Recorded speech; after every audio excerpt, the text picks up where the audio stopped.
Welcome back to Normalized PTSD. Today we're going to start our we got 3 episodes.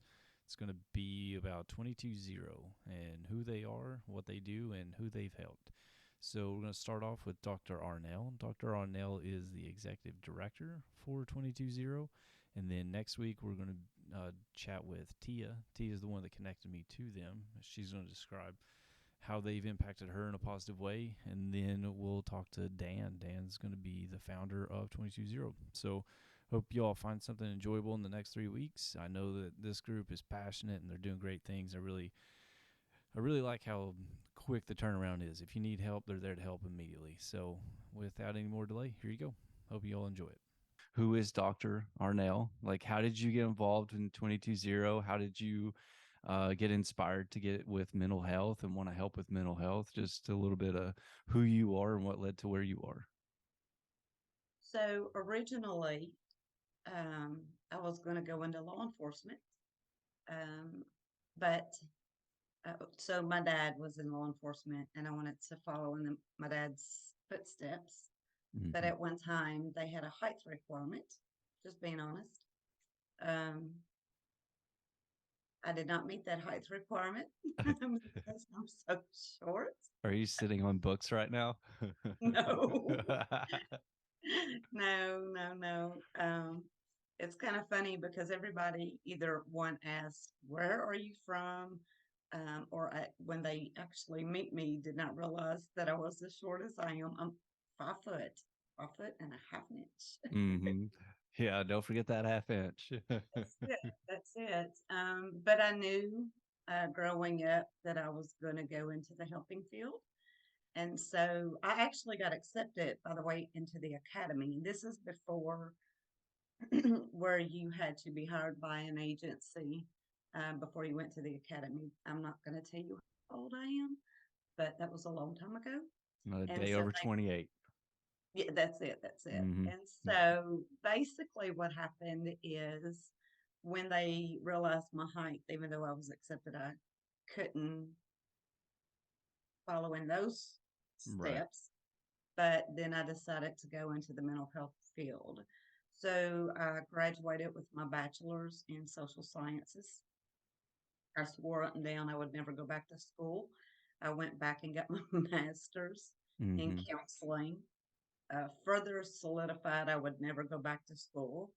And actually, one of my professors that ended up being a mentor to me convinced me to go get my doctorate.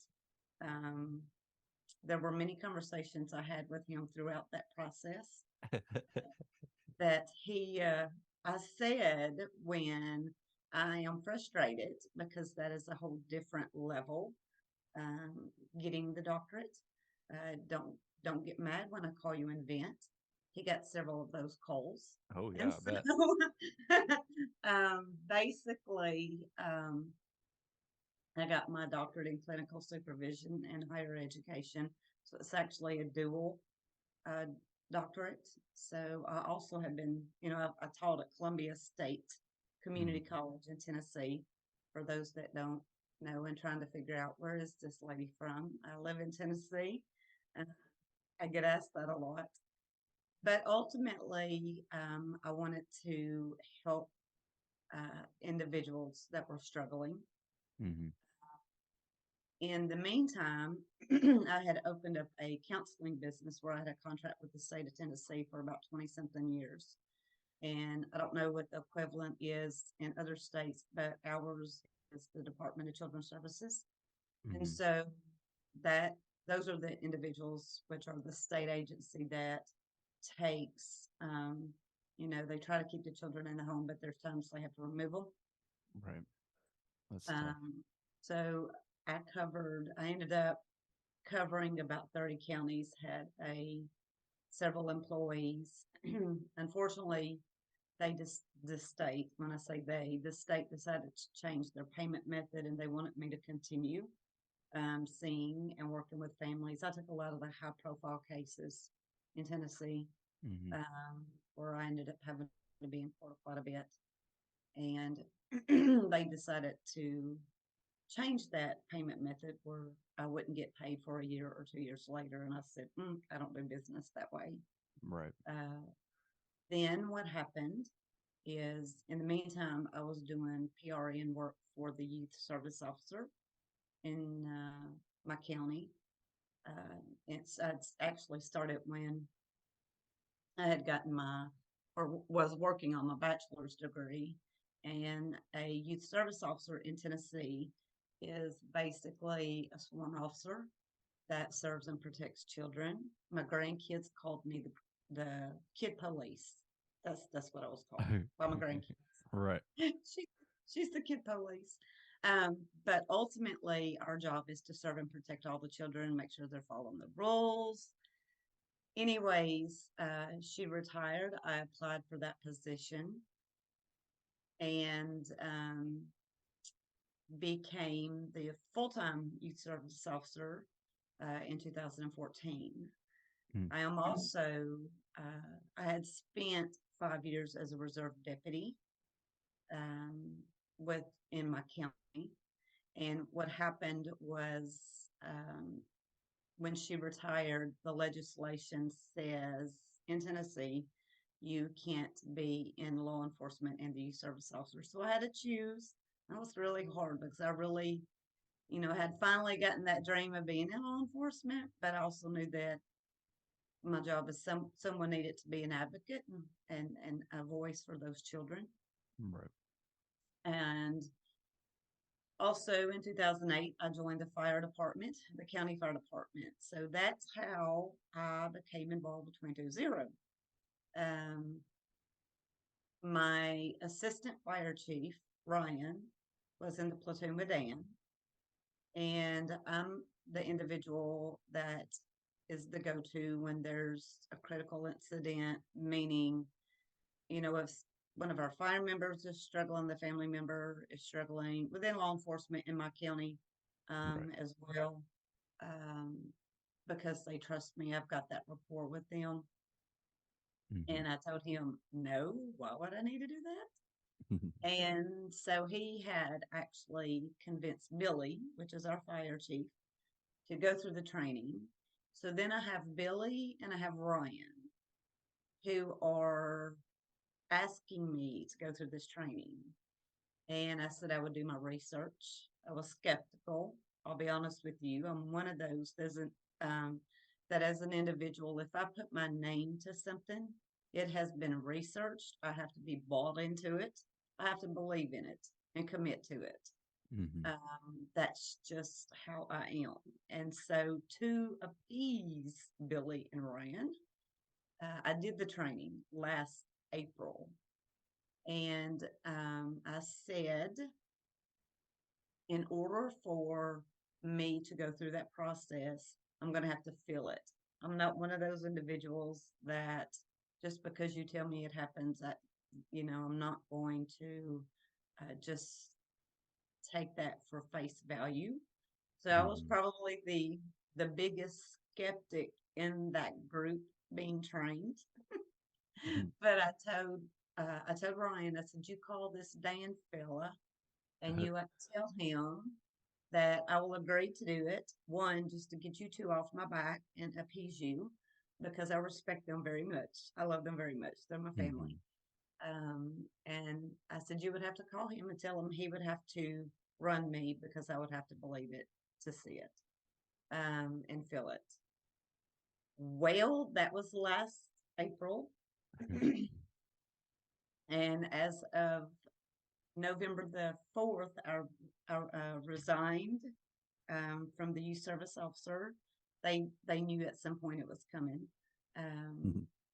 And so now, as of November the 5th, I'm the executive director for 220. Oh, wow. Oh, Yeah. wow. Yes. It's exciting. Yeah. So, when you started the training, as well as when you started looking at the data and the stats, what were you seeing with this program with 220? So first, let me say, even when I was going through grad school and especially with my doctorate, I do not like research. I don't like numbers. That's why I went into this field, okay?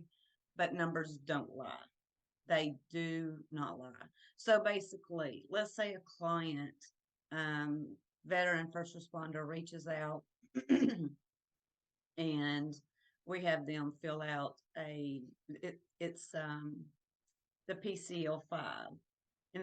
And basically what that is the higher you score, so from 32 and above, the higher you score, they theoretically can be diagnosed with PTS. Right. What happens is once and then also they have what we call the generalized anxiety form that is filled out. So we score that based on what the client says. One of the things that I noticed is, or was that the scores were really dropping. And Right. so after going through the training and Dan, wanted me to start working with clients, when I'm seeing someone who scores, I'm just going to make up a few scores. So you see someone who scores 67 that after maybe one or two sessions goes down to a 0. 0 is where we want them. Mm-hmm. They are no longer having the same physical, emotional reactions to the triggers. Mm-hmm. Because what happens, the process is, we've got two protocols, and those processes basically disconnect those physical emotional reactions from the amygdala and the limbic system, the hippocampus. And so when you can't take the content away, but you can take individuals that are in that fight or flight mode, you can take it where they're disconnected and they are not physically, emotionally reacting the same way. Right. So what I did after going through the training and just kind of noticing those, I said, hey, let me kind of keep up with some data, because again, numbers don't lie. So I'm gonna give you some examples. I just kind of randomly pulled some examples. So for the veterans, I ran it on 130 of the veterans that we've worked with so far. And so what I'm going to give you at this point are going to be the average, okay? Okay. So knowing that 80 is the highest on the PCL5, okay? Okay. And then kind of go from there. So the average for those 130 veterans was 48.74. Oh wow. After going through the sessions, the average of the average was 2.98. And so I also averaged the sessions. So we say up to 4 sessions. Some can be done in 1, some can be done in 2 if they have complex trauma or some other things such as some negative emotions. Maybe they need 3 sessions. Mm-hmm. Most of my clients have been 1 or 2, and that's pretty typical across the board. There are some that have had 3, sessions or 4, but we're going to do whatever as far as number of sessions that it takes to get them down at least 10 below on the post score, preferably a 0. So the average sessions for the veterans was 1.6 out of that group. Then I did law enforcement for you. Yeah. So, and I just randomly picked 63, just random. So the average was 42.20, which was before the session. Their post average was 2.38. So an improvement. Huge. Huge. Yeah. And that one was, the number of sessions was 1.6 as well. So then I did first responders for you. So this, I just randomly picked 50 of our first responders. Now, first responders are going to be also including those in the medical field, meaning nurses, doctors. We've worked with doctors, nurses, anyone within a first responder role, firefighters, any role within that. So I randomly picked 50. So the pre score, or the average pre score out of those 50 was 51.38. Mm, The post average was 3.08. wow, which is amazing.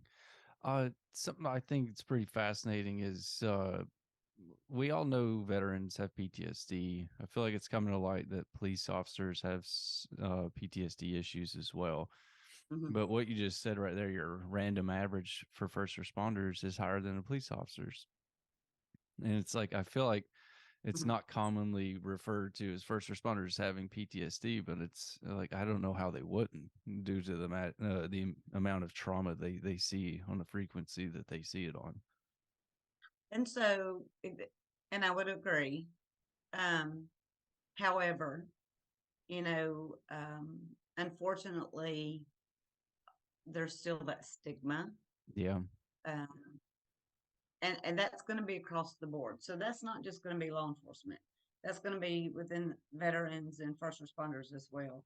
Yeah. Basically, the stigma is, I'm supposed to continue doing what I'm doing. There's the Hmm. concerns that they're going to get in trouble, that their boss is going to find out about it, that they're going to lose their job.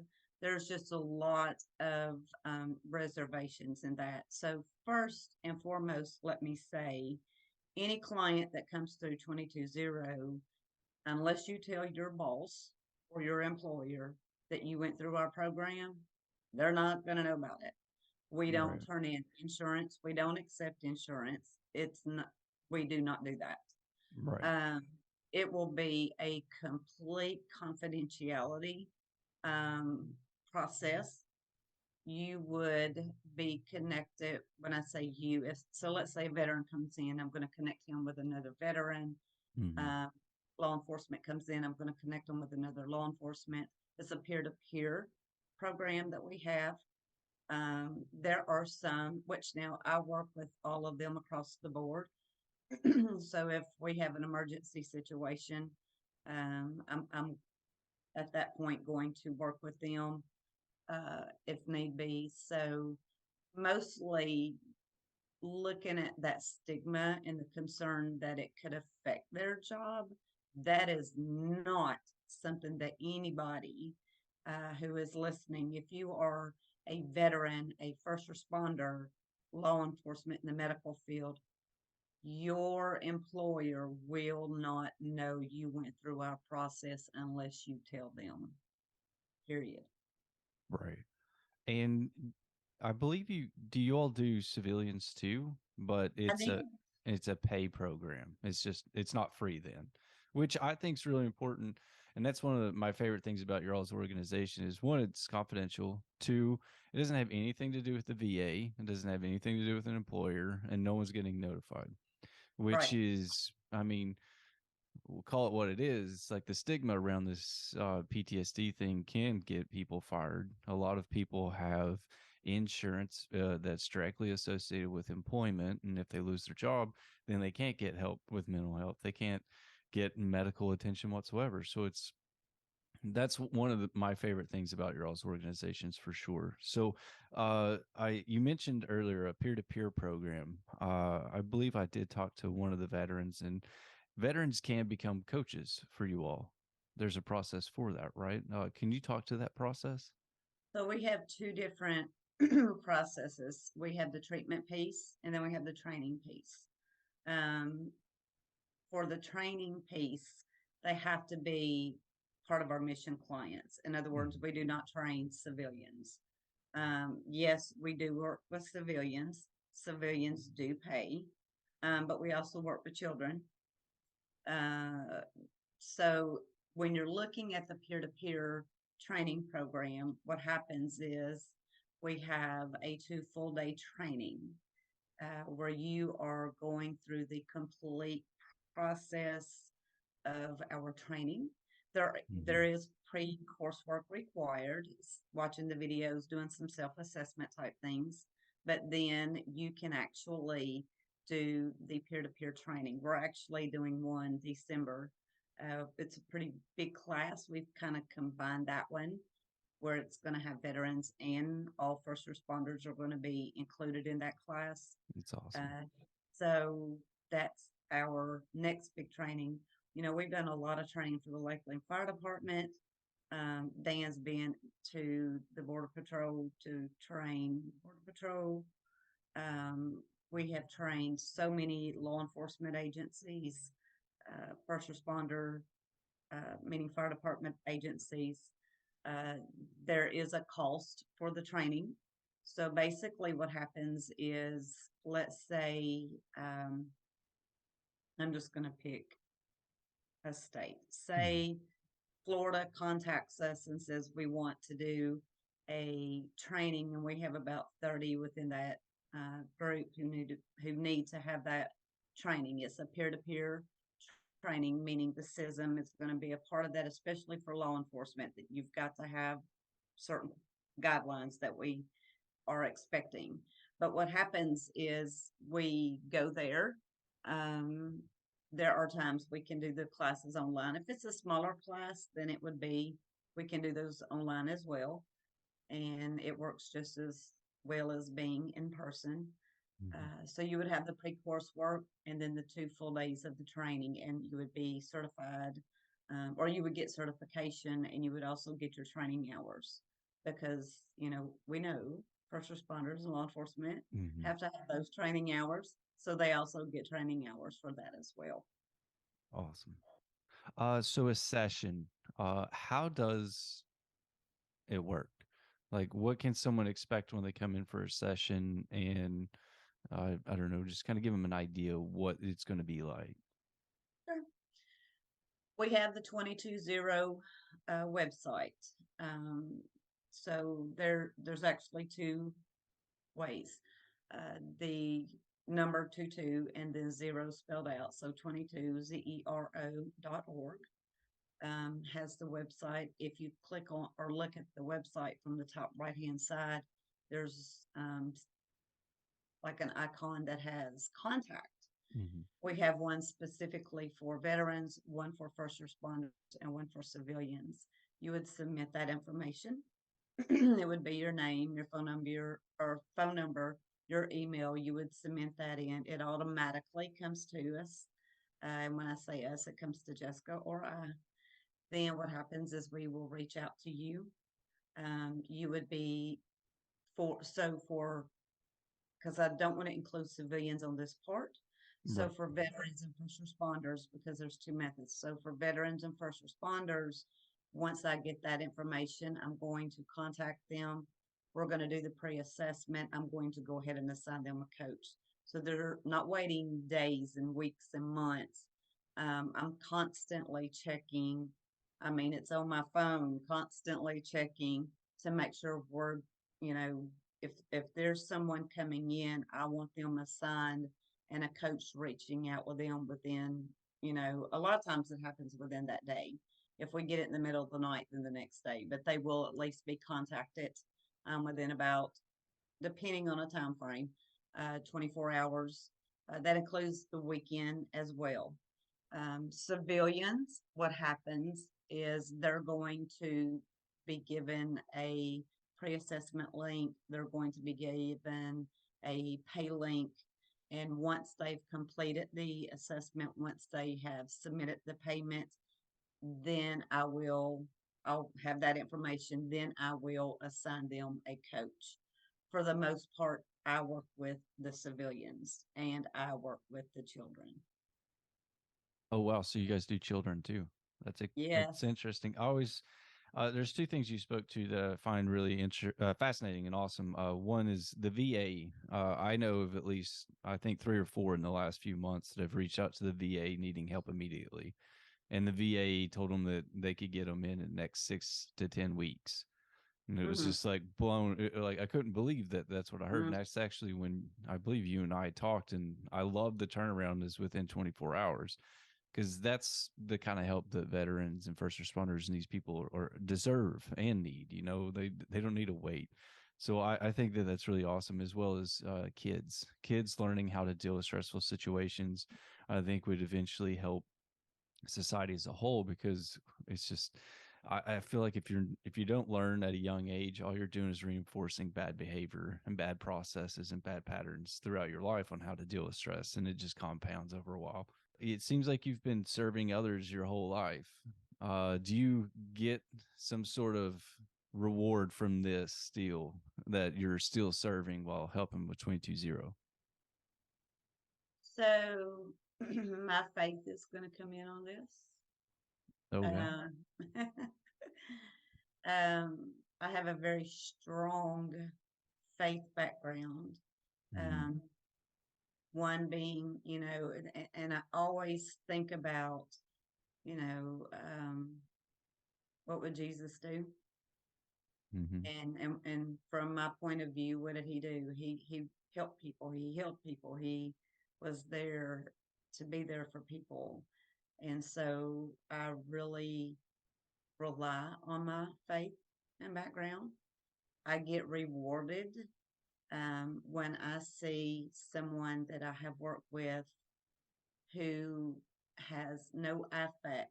And what that means is when I first meet with them, um, they have no emotions because the trauma has affected them so bad that there are no emotions, Mm-hmm. or there are fake emotions like fake smile. I, I can see the difference. So for me, the rewarding part is, with 22-0 is seeing the difference with them before and after that sessions. So Right. be it one session, two sessions, 3 sessions, whatever, seeing that complete change. Uh, I have, I continue to get messages from individuals I work with, uh, Mm-hmm. continuing to thank me. Um, there are so many that when you see the relief that they have, then that's my reward. Right. um, Ultimately looking at in the past as far as serving and protecting, be it with the children or fire department, law enforcement, whatever, or just anyone in Mm-hmm. general, civilian outside of 22-0 in the past. um, I have a purpose, I have a mission, and Mm-hmm. I know what my purpose and mission is, and that is to help people the best that I can. And that's what I do. And that's where I get my reward. And then I know later on I will get my better reward. Does Right. that make sense? Yeah, absolutely. My mom's going to love this one. You guys can be prayer warriors together. Hey, Um, connect me, I will. I will do. yeah, no, she'll love it. So moving forward as an organization, 22-0, where do you guys see yourselves going? Like, what's the next steps for you all? Next steps. So when I say we, 22-0 in Right. general, the goals that 22-0 have are continue helping and healing those that have PTS, Mm-hmm. especially with our mission clients, the veterans, first responders, but also civilians and children. Mm-hmm. And I'll tell you a little something um, that Dan and I did recently that involved Kenya. And but the other part of the goal is to take 22-0 to the next level. So for me, and I can speak for me, that is fundraising, making sure that we have the funds to um, treat our veterans and first responders.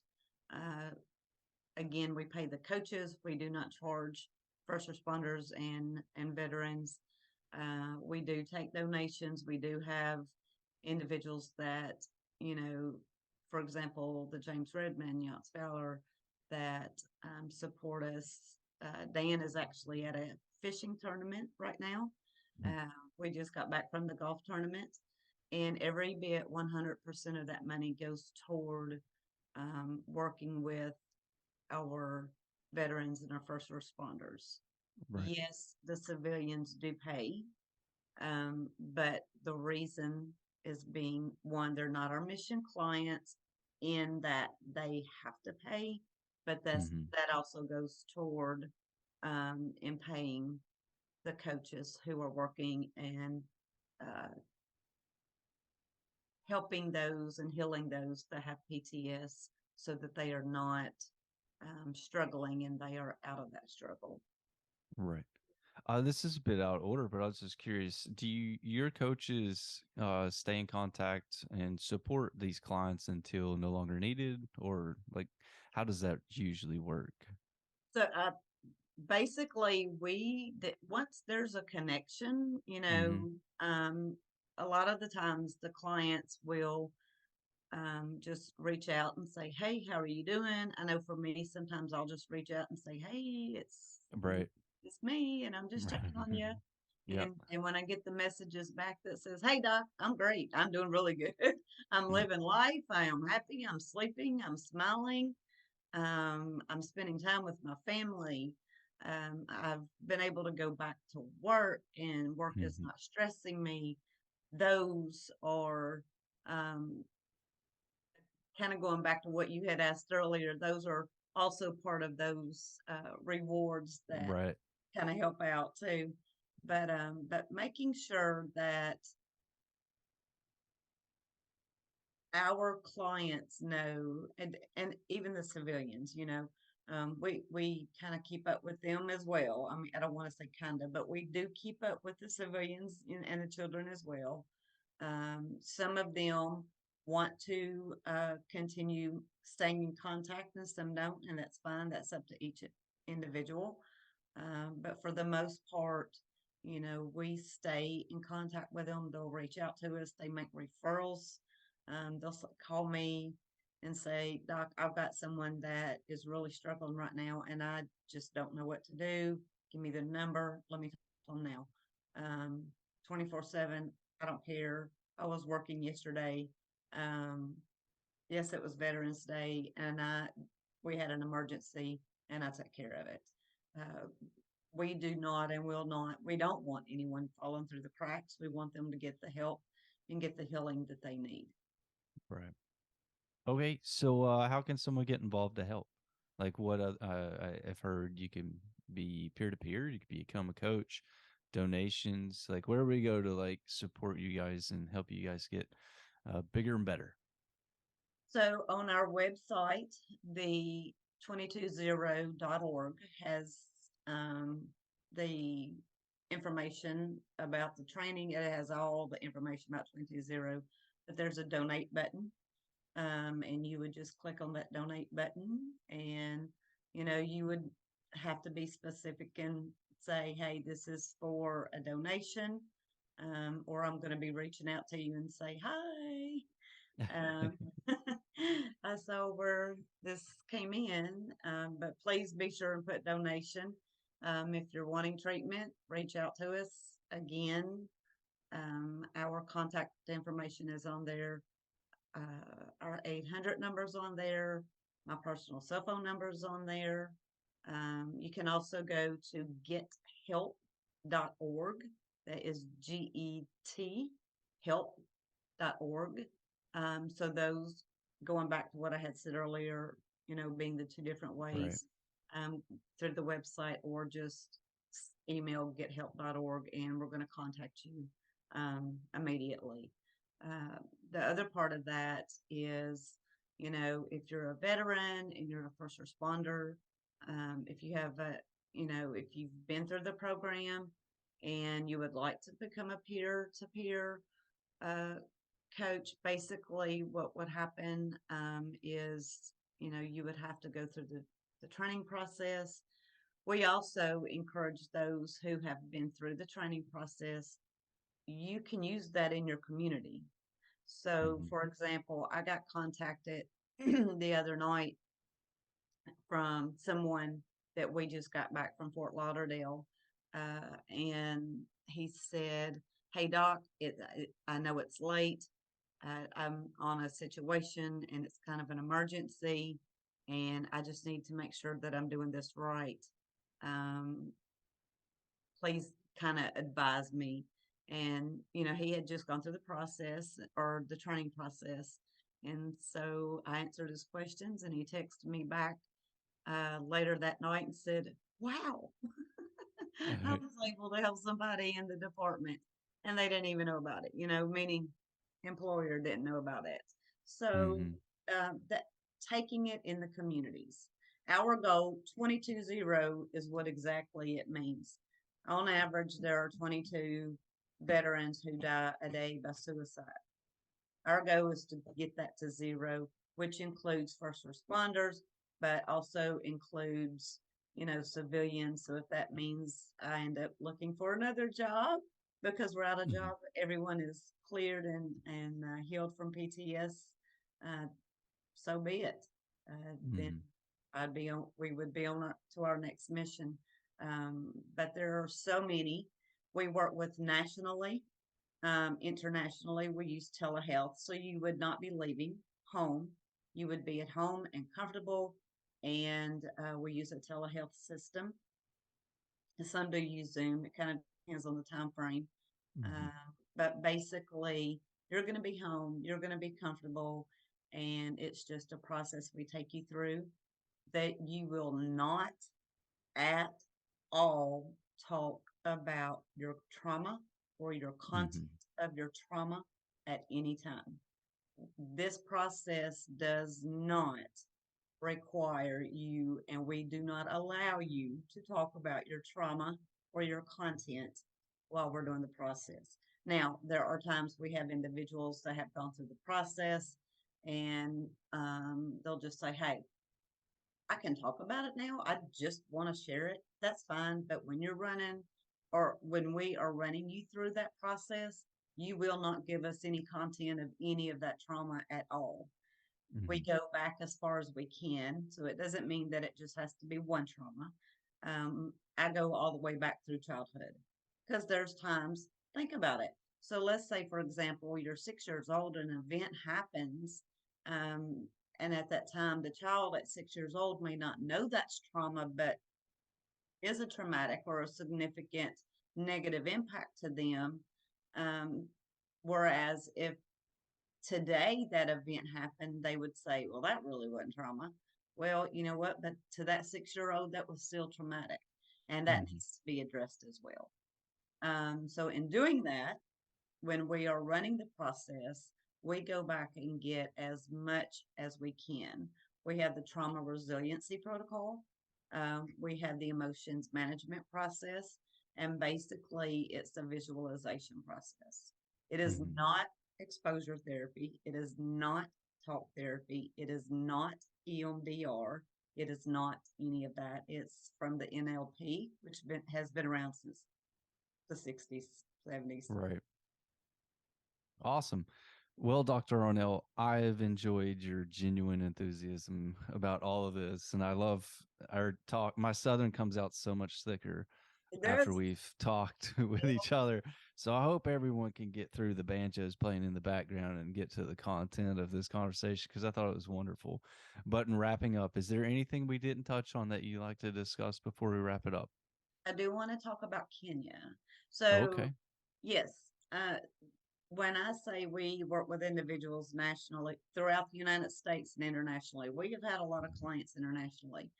Um, Dan had gotten reached out by a individual in Kenya that has an orphanage, and though there are those children range between 4 and 15. There are 28 of them. And basically, what happened was the kids were in the orphanage or are in the orphanage because of a lot of various different reasons.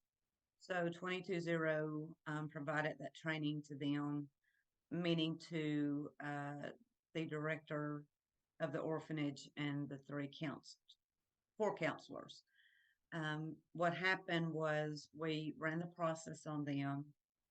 Their scores were really high, and once we got done, they were all zeros for the Mm-hmm. adults. Uh, the children, so that was a little bit challenging because what we had to do is I ended up having to Google how to translate from English into their dialect, into their language, which I did and sent that over. And what they did is they did a 2 hour session on all of those children. And we got the pre scores on those as well, and we got the post scores. So, again, I mentioned earlier 80 being the highest. There were a lot of them children that ranged between 40 to 80. Mm-hmm. By the time they did a 2 hour session with them, they were all zeros. That's awesome. And after they had gone through the process, he had actually sent a video to Dan and I, of the children being happy and dancing, and just, it was amazing to see how there was such a change. So it doesn't work just for the United States. We can't, we have figured out how to be able to get this translated into other countries as well. And so that way, this process can be nationally and again internationally as well. That's exciting and amazing. Maybe I'll reach out to you guys. It seems like I might be going to the Ukraine, so maybe we could find something for you guys out there. Hey, I would be willing to help, and Dan would be willing to help you um, do what we need to do out there as Yeah. well. And when are you going to Ukraine? I believe it's going to be around the 1st of December. 1st of December. So Okay. And you'll be there it's open for ended. Yep, going to go out there open and ended. teach demining and ordnance removal. There you go. Yep. So, um, any way that we can be of assistance, especially to the law enforcement out there, That's who I'll be first teaching. responders, any of Mhm. them. So I don't want to just exclude. Right. Yeah, I want people to understand anybody Yeah. that wants that help and that treatment, please send them to me. Yeah, Uh, absolutely. Send them to 220. We will take care of them. Awesome. And with that, we're going to wrap it up. Thank you so much, Dr. Arnold. You are And I welcome. hope you have the best day ever. I will, and I will be praying for you, Okay. for safe Thank travels you. and to make the connections that you need, to help in any way that is set forth in Ukraine and anywhere that you go. But yeah, I'll be praying while you're over there. Awesome. Thank you so much. And with that, we're going to wrap it up. I hope everyone enjoyed it, found something informative. And again, this is just the intro. Next week's going to be Tia. And then after that, we're going to talk to the founder, Dan. So if you ever have any questions or anything, just hit me up on any of the social media platforms, and I will get back to you as soon as I can. And if you're looking for a resource or anything, yeah, just let me know. I'm here to help. And always looking for new topics to discuss, or any veterans or first responders that would like to chat about how they raise the quality of their lives is always something that I'm looking to get more of. So, yeah, with that, I'm going to leave it to it. Hope you guys have a good one. All right, bye.